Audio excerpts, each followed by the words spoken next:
Hey there, everybody. Welcome to the Rowdy Wrestling Podcast, brought to you by heelsandfaces.com. Don't forget to use that promo code ROWDY to save 10% off your total purchase at checkout. That's heelsandfaces.com, your one-stop shop for pro wrestling-inspired clothing. I'm Tony Stabile, back with the second episode this week as WWE, Triple H, and NXT decided to drop a tasty little media call nugget into our laps. Triple H, very interesting guy to hear on these conference calls, because I don't think he works anybody, except for the fact that, occasionally he'll throw, I don't know, I'm not privy to that, or something of the sort. In other words, that means WWE hasn't thought that through. That being said, he does shed a lot of light on the inner workings and the mentality that he has when he's helping to create NXT, the Cruiserweight Classic, and the Mae Young Classic. All of these things that, that not Triple H, but Vince McMahon takes a backseat to. Vince McMahon takes a step back and doesn't really have any involvement in, aside that it's his company and his money putting all this on for you, and letting Triple H, do his thing, become Uncle Paul, as so many of the NXT people have come up and said he is. So it's very interesting. You guys gotta listen to that. It's about 40-45 minutes. It's a lot of fun. It was a great listen. You got some Dave Meltzer in there. He does talk a little bit about Ric Flair and gives us a little bit more of an update, more on the feeling of how everybody is in there. He gives some good vibes and good positive thoughts towards Ric Flair, who's not out of the woods yet, still in the hospital, so I'm going to continue sending him some positive vibes. While I do that, let's just hop right into it. The NXT conference call leading into NXT Takeover Brooklyn this SummerSlam weekend coming up. So much to do, so much to talk about, so let's get into it right now. There's a rowdy crowd today. Hey, everybody. Thank you for being on here, being a part of this call today. I think, as usual, going into one of these very exciting Brooklyn and the Barclays Center and at SummerSlam for NXT TakeOver has become kind of a little bit of a feeling of our WrestleMania. I feel like it's kind of the end of the season and the start of the season all at the same time, much like WrestleMania is in some ways. So this is a very exciting moment for us, as I talked about months ago, kind of reinvigorating the brand and to me, getting it back firing on all cylinders. And I feel like that's where we are now. And coming out of this, I'm really anxious to get on the other side of it and really get things rolling. A lot of good stuff in store. And also today we can talk about the Mae Young Classic, which will begin airing shortly. Here, the bracketology show airing after SummerSlam and going forward from that, and then September 12th being the finale in Las Vegas. So excited to talk about that as well. That was an amazing experience. So hopefully there'll be some questions about that. I would like to start off talking and just quickly putting out my thoughts and prayers for Ric Flair.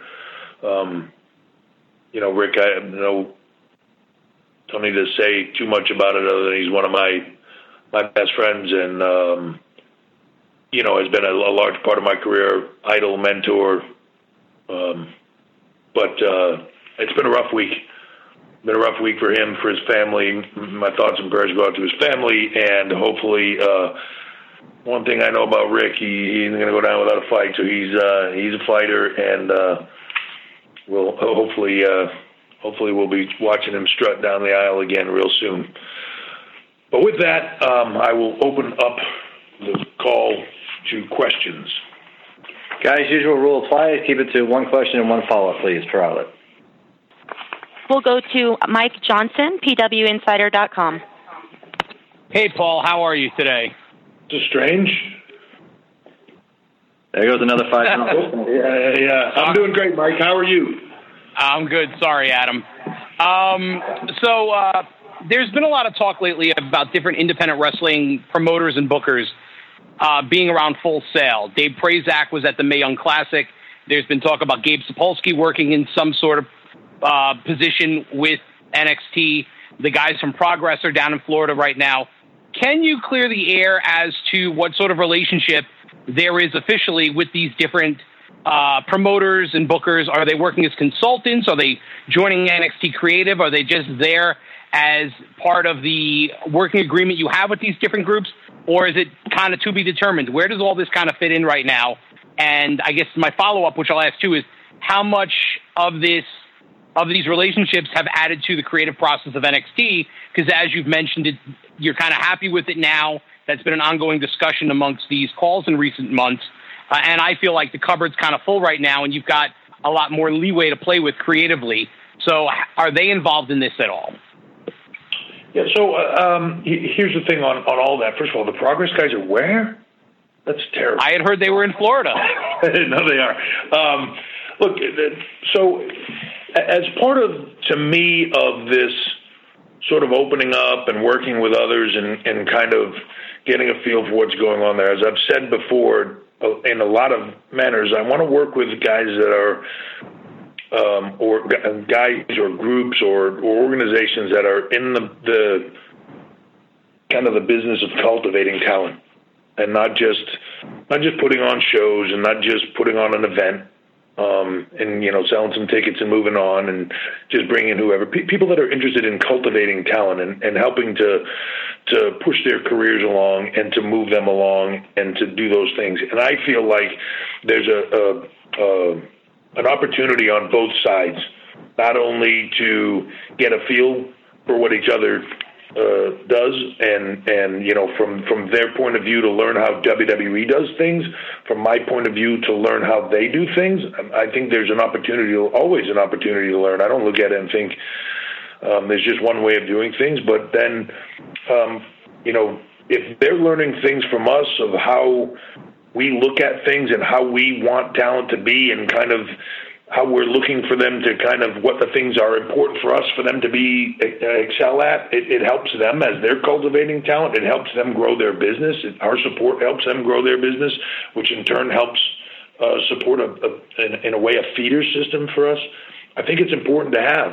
You mentioned Dave Prazak, like he's one of the guys that has been kind of supportive of women in the business and kind of doing what we do for a long period of time. I felt like it was important for him to be there. Did I have to bring him in? No. Did I have to have him there? No. But like I brought him in, and there was a moment in time where we had a meeting, and I said, "Hey, is Dave Prazak here?" And he said, "Yeah." I said, "Ask him to come in here for a minute." And I asked him to look at something, and he looked at me like I was out of my mind. Like I think he was waiting for the sword to hit him in the head or something like that. Like it just, you want my opinion? And I was like, yeah, dude, you work with these people, right? Like I have an understanding, and we've been working really hard on this tournament, but here's where we are, and you work with these girls all the time, and yeah, give me what's your opinion? I'm not saying I'm going to do it. I'm just asking you your opinion. And, all of that to me is important. I know there's been a lot of speculation about Gabe Sapolsky. I like Gabe. I've liked what he does. I think he's a smart guy that helps to get talent going in their careers and is a great place for them to work, and he's cultivating talent. It's an opportunity when I have an opportunity for him to be around us and learn from us, and I can bring him in and see how his mind works and think and all. It's good for everybody. The Progress guys, the same thing. All those opportunities are great to have. Are they driving anything in particular? No. Are they a large part of it? We'll wait and see. If that's great, I'm a big believer in talent. I don't care who they are and where they come from, any of it. If I feel like somebody is a talent that can add to our product, that can add to enjoyment for fans and can help, yeah, I want to work with that person, and I want to help them be able to do the same. So that's kind of where we're at with it, and if that answered your question. Other than me saying, are these guys officially employed by the company or not, which I don't think you're going to answer, I think you covered everything. Yeah, I don't like it as officially employed. Not necessarily. Do I? I'm not asking them to come and do things and be a part of things without some kind of us taking care of them, but like at the same point, there's no official employee status, there's no anything like that for the most part. Where these guys are being around what we do. There's a shared mutual love of the business that we all share, and we're trying to kind of in some way accomplish the same thing. So I kind of feel like that working together helps rise the tide. Understand completely. Thank you for the time. Yeah, thanks, Mike. Next up from the Independent UK is Matt Paddock. Hey, Matt. Good evening, Paul. Thanks for the time. How are you doing? I'm doing great. How about yourself? Yeah, not too bad at all, thank you. Not too bad. I just wanted to look ahead to NXT TakeOver with you and just sort of NXT more broadly, really. Just thinking if you could take the process back almost 25 years, really, with your Triple H head on at the start of your career, and keep your current head on at the same time in amongst that, and sort of pitch a program, if you like, for a young Triple H entering into the NXT setup. The talent is so varied with these young guys at the moment and what they're capable of doing in and out of the ring. Do you like a young Triple H at the start of his career to sort of fit in with that NXT journey? Because there's so much available for these young guys now. Yeah, it's hard for me to say, There's so many guys that are talented, women as well that are talented, and there's a lot of opportunities. They're all at various levels, and some have been in the business for a long time. Doesn't necessarily mean they're more ready. It means they have more experience, contrary to some beliefs. Length of time does not. It just means you're more comfortable sometimes because you've been doing it, but sometimes those habits become harder to break, bad habits or whatever. The opportunities there. I look at everything from that fresh slate of that's how I develop the performance center. What if I was walking in the door today? What would I want? What would I need? What would I want somebody to put in front of me to be able to succeed? What would be the things that would make it easier for me? The other thing is when you're in developmental, and again, whether it's somebody that's been in the business for 15 years or 5 days, you put opportunities in front of them, and then what they do with that opportunity is up to them and their skill level. Sometimes you put people on live events and they excel, and then you put them in a dark match at TV and they do all right. So then you hold them off a little bit, or you put them on and it's for real and you're recording it for something and you see how they do and it does okay, but it's not everything it could be, and so you wait, right? It's a waiting game at that level, and kind of trying to constantly gauge where people are, what they're ready for, and then not only who they get in the ring with and who they work with, but who can then help them get to another level. If you're just putting in there, two talent that that are still trying to figure it out for themselves, it's a lot more difficult than maybe somebody who excels a little bit more at this, working with somebody who's a little greener that can help them kind of morph and get over that hump and really get them onto something. It's how we look at pairing people together. Sometimes we have a talent that doesn't have a lot of charisma, so we pair them with somebody that does in a team in hopes that one brings it out of the other one, and all those things. It's a giant puzzle. You have to look at where all the pieces fit. That's great, thanks. I just wanted to switch gears ever so quickly just with regards to the Mae Young Classic, obviously, which is causing a lot of excitement. WWE as a platform, if you like, has done more for women in wrestling than I can remember over the last couple of years than many companies for many, many years. Is it the case for you that you think that not just WWE but wrestling in general could have done this a little bit sooner for girls and for ladies, or is it just the case that in terms of ingredients and in terms of technology and assets, is it just the right time now for these girls to be taking it to the right level?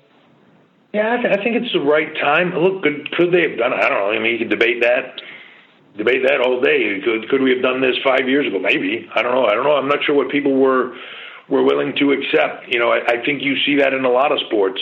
You see that in a lot of entertainment components. All of a sudden you see Wonder Woman movies coming out and women superheroes, and the women are even if it's not a female superhero movie, the woman ends up being the hero in the end. You see a lot of that in entertainment right now. I think that's the acceptability of it to, I guess, the general populace in some way, I guess. I don't know. I've thought it for a long time. All I know is the time is right, and the more we seem to be doing it and the more we seem to be giving it to people, the more they seem to be asking for and the more excited they are by it. And I can tell you right now, when we started out with the Mae Young Classic, the concept of it, which obviously at the time wasn't called the Mae Young Classic, but when we started out with the concept of it, I pitched it. It took a while to get accepted. The thought was, I'll probably do this with 16 women and try to make it very elite, right, and upper deck. And as we started to dig and watch more footage and watch more stuff on people and really dig into it, we started realizing, wow, there's a lot more women. Like, I can make this much bigger. I can do this with 32 and have it be really solid quality and all that. So then, we decided to do it, and I was really excited about it. We picked the 32, and quite honestly, there was a lot more out there that I thought it was hard to make the decisions of who should go in this and who shouldn't go in this. And, but we get to the tournament, and I expected this to be really good. I did. And I was blown away by it. We got to the end, and Shawn was there. Shawn Michaels was there, and Shawn was like, he's like, oh, my dude, I'm speechless. Like, when that thing was over the second day. There was a lot of people there that worked with us behind the scenes, from my tech people and all that stuff, that when it was over said, I think that was better than the Cruiserweight tournament. It really, I'm telling you, I'm really excited about this. I'm really excited about this to come out. I'm really excited about the opportunity.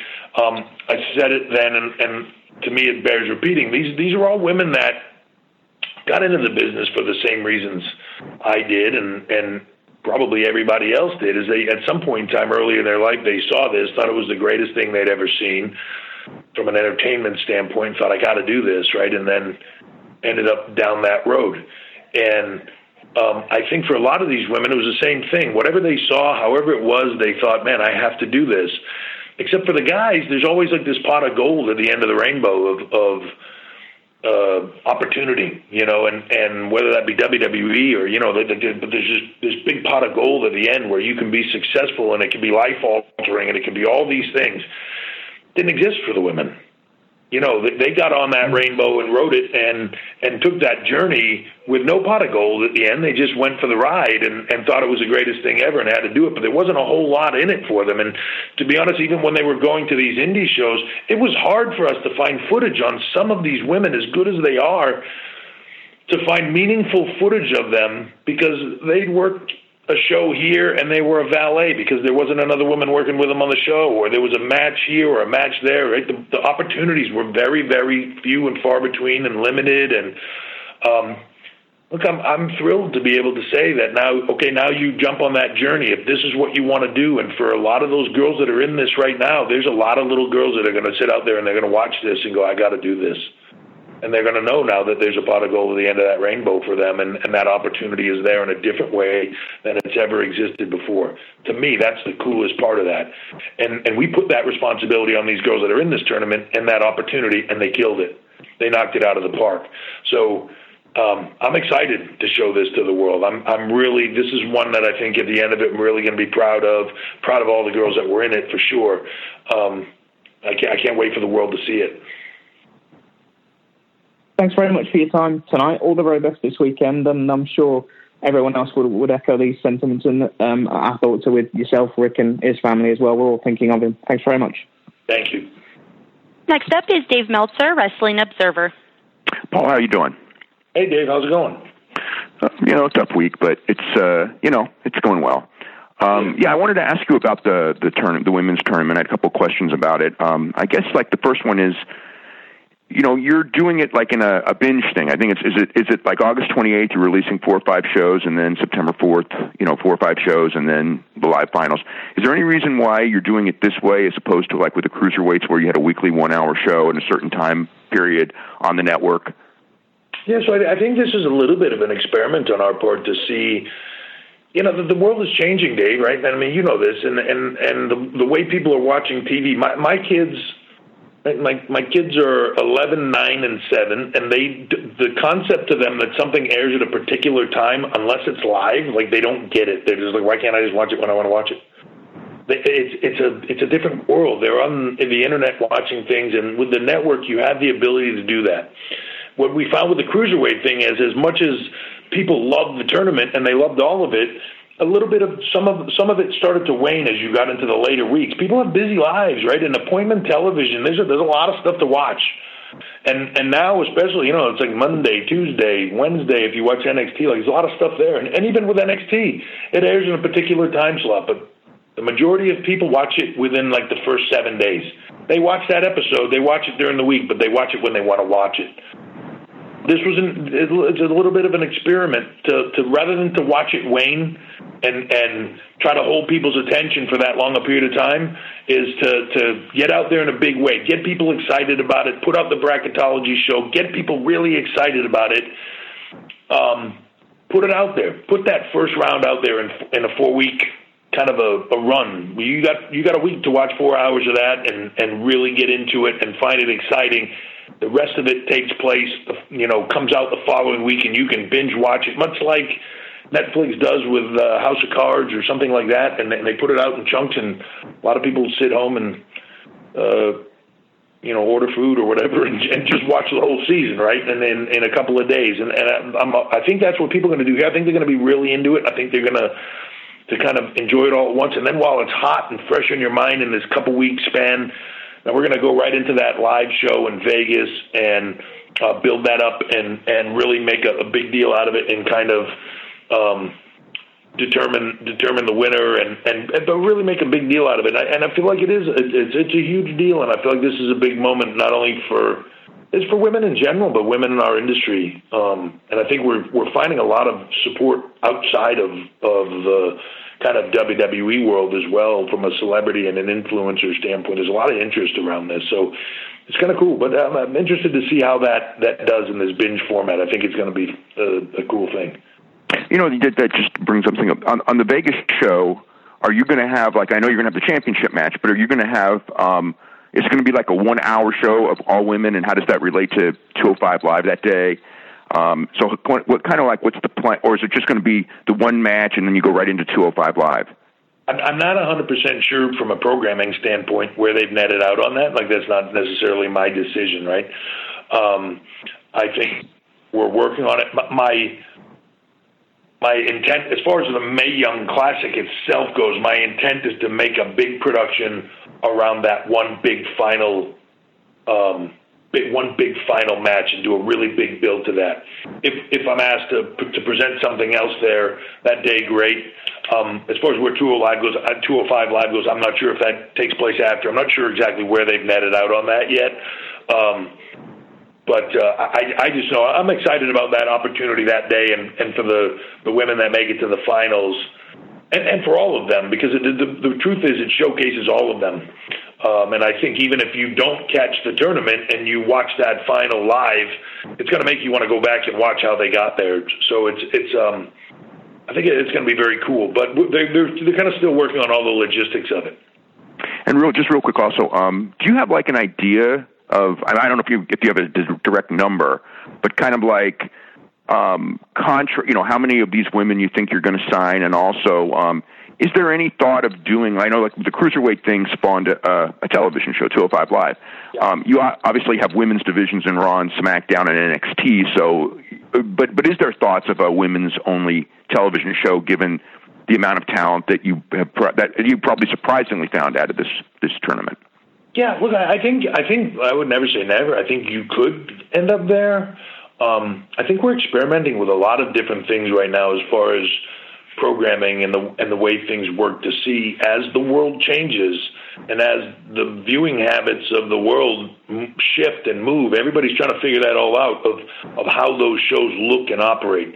I will say that I feel like the women, the opportunity is a bit different, because like while Cruiserweights, it was easy to separate them out and make their own show. With the women, you have hopefully a lot of opportunity for a lot of these women on Raw and SmackDown to beef up those rosters, on NXT to beef up that roster.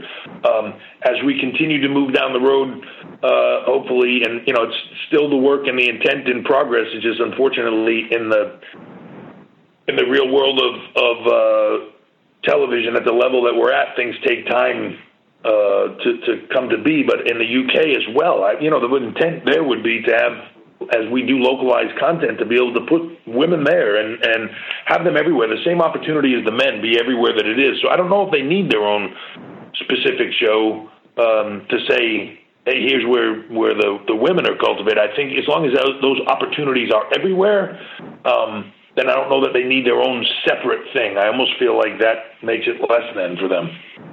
Okay, thanks very much, and just want to send my best wishes to you and everything as far as Rick goes and all that. Yeah, thanks. It's as you said, it's been a rough week, but we'll get through it and never count the names down. Yeah, never count them out. Yeah.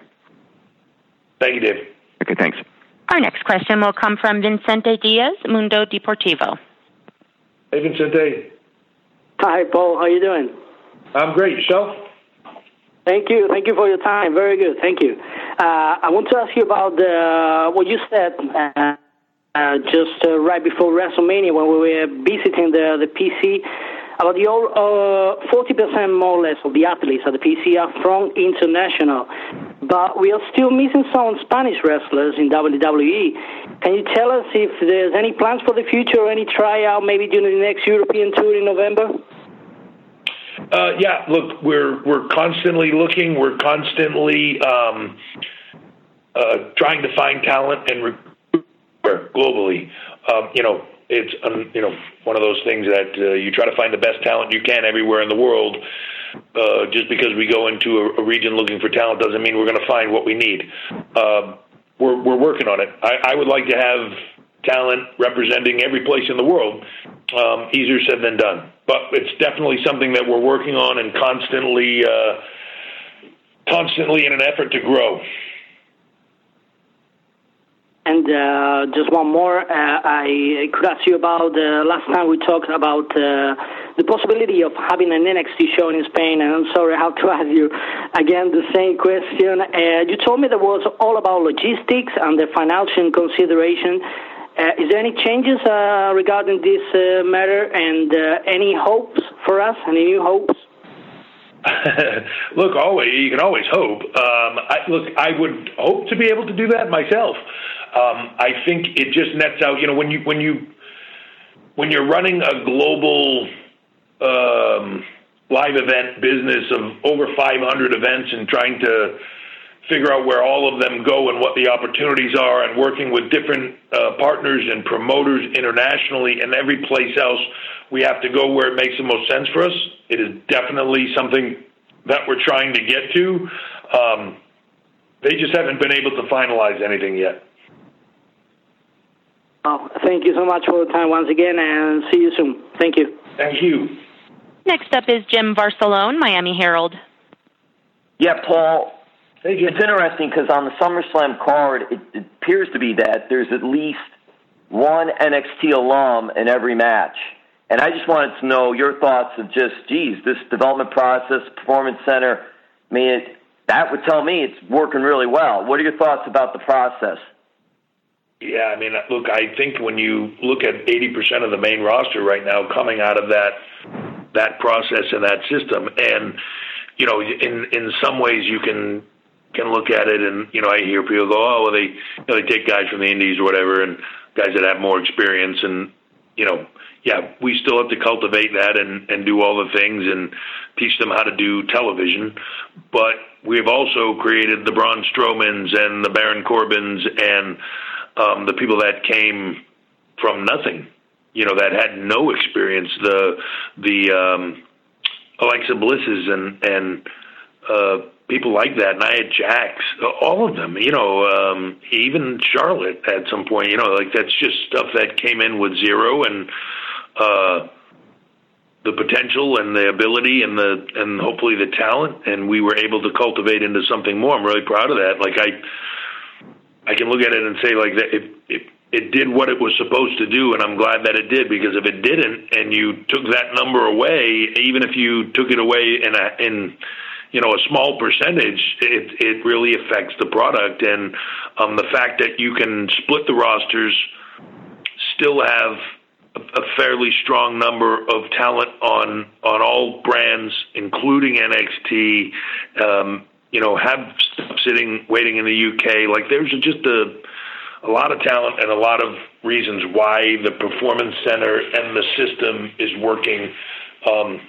Is it everything that I want it to be? No, it never will be. I'm always going to want it to be better and be more, and to be able to do things and prepare people differently. And at the end of the day, we prep them the best we can, and we give them the opportunity when the time is right. And then what they do with it, in some ways is up to us, but in some ways, a lot of ways, is up to them, and they have to be able to deliver, and that becomes a different prospect. Not everybody that you can be the best college football player in the world, you can win the Heisman Trophy, and then you can get drafted early, and then you can go to the pros and then not make it. Why? There's a lot of factors. So it's no different in what we do. You try to make everybody and give them the opportunity to be the absolute best that they can be, give them the tools in which to succeed, and then you got to set them free and let them go do what they do in a bigger way. How we handle that on the main roster is part of it. How they handle that on the main roster is another part of it. So, but to answer the question, I'm thrilled with the process, and I'm thrilled with where we're at. I think it would be hard to say otherwise. And then in that process, to follow up with that, obviously the process is training, NXT, main roster. Sometimes it works, sometimes it doesn't, for whatever reason. Are there any thoughts of, well, you know what, maybe we'll bring somebody back to NXT and help build talent that way? Or no, once you're on the main roster, that's pretty much it? No, look, talent's talent. Like, just because Jinder Mahal, Drew McIntyre, those are all prime examples of people that came up. People say, like, right now, like, oh, Jinder, all of a sudden they make him this. Well, no, we always thought he had that potential to be that. He was one of the last two guys in the finals for me at the first to determine the first NXT champion. People forget that. I thought he had that ability, right? He came up to the main roster. Things didn't pan out the way we wanted them to pan out. You can talk to him about that. He'll kind of give you his take on it too as well. Part of that's him, part of that's us, part of them being not ready for it. Drew McIntyre, same thing, right? Nothing always goes the way you plan it, but then you take them out of the environment. When those guys both left, I said, look, go figure some things out, take your time, mature, be ready for the opportunity, because when it comes back, you want to be able to kill it, and they both have.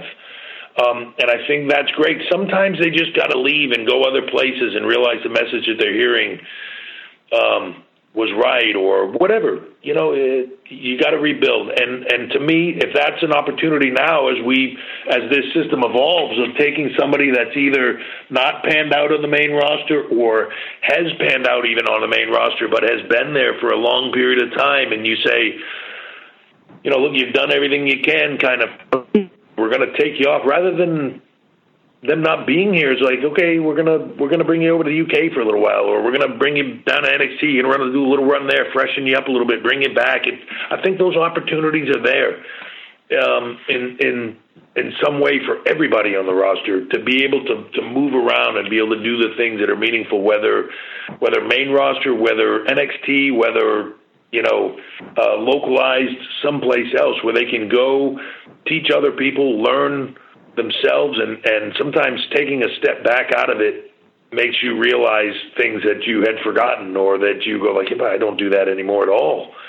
I got to get myself back in gear. And it's real easy to, in this industry where you do things every single day over and over, to become Groundhog's Day and to start becoming complacent where you're at and just going through the motions, as opposed to being hungry and driving for it and wanting it. And sometimes stepping out of it is the best way to realize you need to reinvigorate your passion and get back in there and dig in, Thank you, Paul.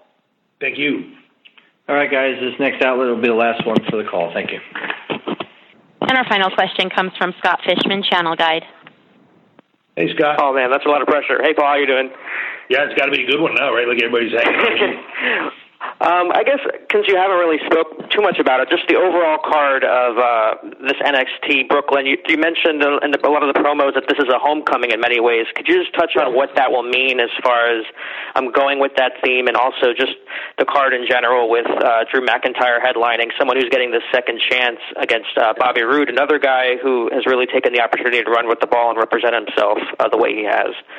Yeah, I think that's kind of the premise for me, and a little bit of this is, as we get into the third year of coming to Barclays Center in Brooklyn and it kind of being a home for us, and NXT really kind of, I don't know, in some way jumping on the face of, wow, this is really something big here, was that first year in Brooklyn. It is kind of a homecoming, and as we were looking at getting close to this event, the number of main roster talent that were coming up to us that had, when you talk about the rosters and 80% of them coming out of the system, were coming up to us and saying, hey, can I come Saturday night, and can I be a part of it, and could I do, I don't know, could I be on the pre-show, or could I sit in the crowd, or could I do this? And they want to be involved in it. They want to kind of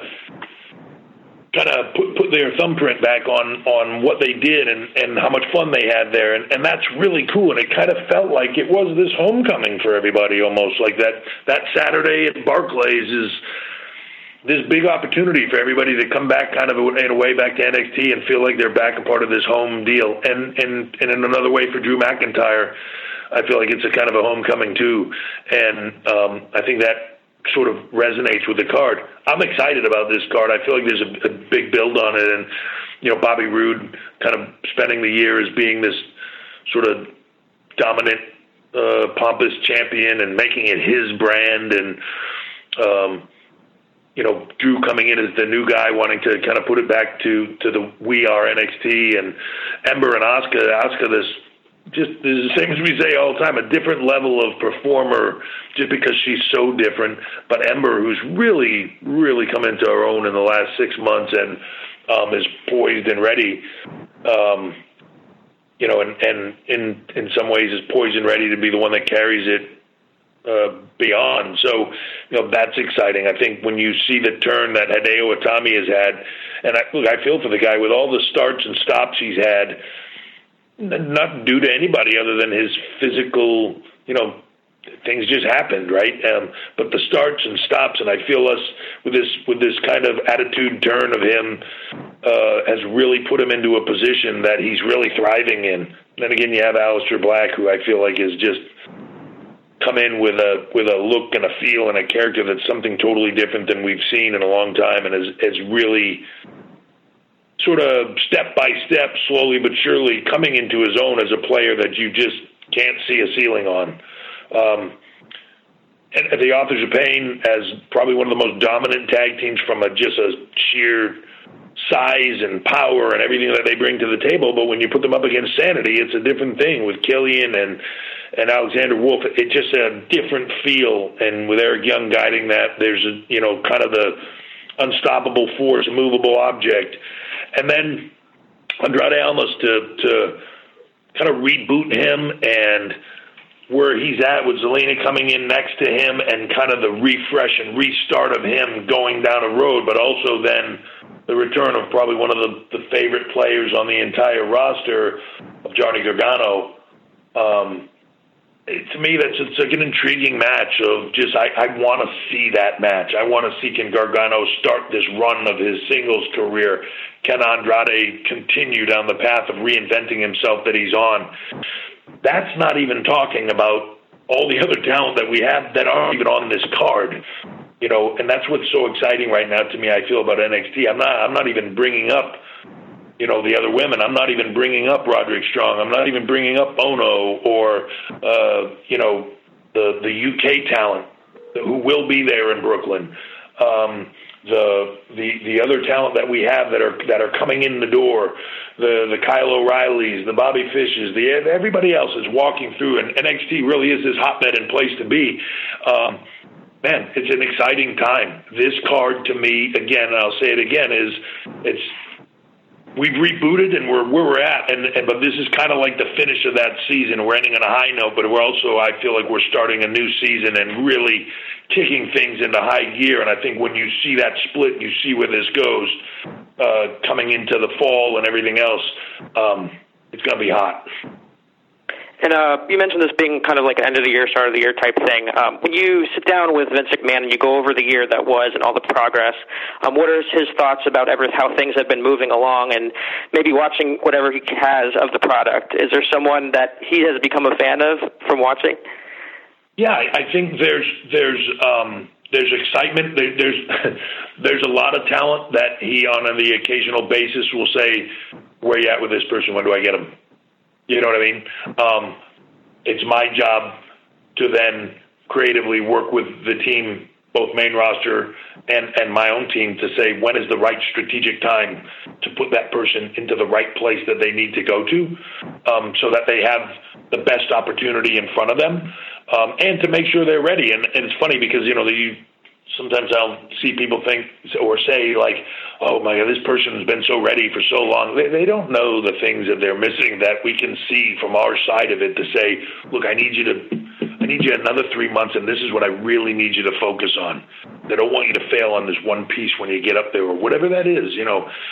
There's a lot of components that go into this. And yeah, we have those conversations, and he gives me the opinion and the stuff, and then he listens to my opinion too. Sometimes there's things that he sees on the show, and he goes, well, I really like this guy, and I'm like, he's talking about doing something with him right away, and I'm like, well, hold on, we're really protecting that person on TV. That's our job, right? We're really protecting what they do to make them succeed where they are, but give them that opportunity at the same point in time to continue to grow, so they have the opportunity to do that down the line, and to protect them. So he relies on us heavily as well to say, look, this is where they're at in the process. They need more time to bake. They need more time to do this.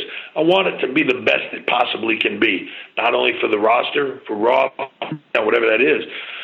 I want it to be the best it can be for any of these talent. And, I want them all to succeed at the biggest level that they can. Granted, they can't all do that. They're all not going to be the main event of WrestleMania. But I want them to all have the opportunity when they move up in the roster, because when they're given whatever it is, whether the opportunity is big or small, they take advantage of it and they knock it out of the park. As long as we give them the tools to do that, then, whatever's going to happen is going to happen. Thanks so much. Thank you, Scott.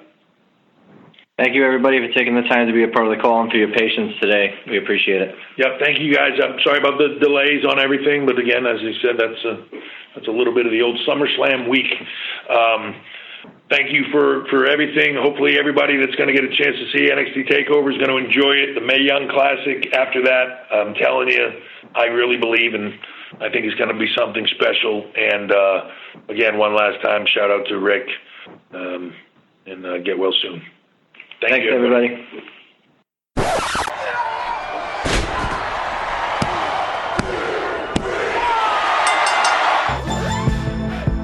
Thanks for downloading today's episode. If you're new around here and like what you've heard, hit that like button and slap the subscribe one too.